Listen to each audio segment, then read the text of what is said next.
என்னங்களா? அட உன்னைத்தவா ஆள் 6-7 அடி இருந்துட்டு அரைமுடி தேங்காய் குடிஞ்சு பொறுக்கிட்டு இருக்கியா? தப்பு இல்லையா அது? மனுஷனா பிறந்தா ஒரு லட்சியத்தோட இருக்கணும். அண்ணா குடிஞ்சு தேங்காய் பொறுக்கிறதுனால லட்சியம் இல்லைன்னு நினைச்சுக்காதீங்க. எனக்கு லட்சியம் இருக்குதுங்க. என்ன பின்னால தெரியுது இல்லைங்க அரமனை. அதுல வேலைக்கு சேரணுமாக்க சொல்லு வேண்டாம் சேர்த்து விடுறேன். இல்லைங்க, அந்த அரமனை ஒரு நாள் எனக்கு சொந்தமாக்கிட்டோம். சாகருக்குள்ள ஒரு இடம் உள்ள போய் பார்த்து வரும்னு சொல்லு, அது ஒரு நியாயம் இருக்கு.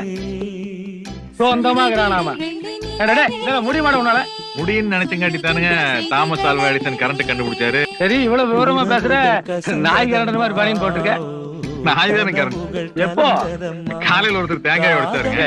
அதை பொறுக்கிறதுல எனக்கு நாய் சரியானு போட்டு நாய் ஜெயிச்சிருச்சாக்க? இல்லைங்க, நான் தானே ஜெயிச்சேன். நாயை கொண்டு போட்டேன். நாயை போய் கொண்டிருக்காம நாம முன்னுக்கு வரணும்னா அப்புறம் நாய் என்னங்க மனசு நின்னுங்க ஏறி மிதிச்சு போயிட்டே இருக்க வேண்டியதான்.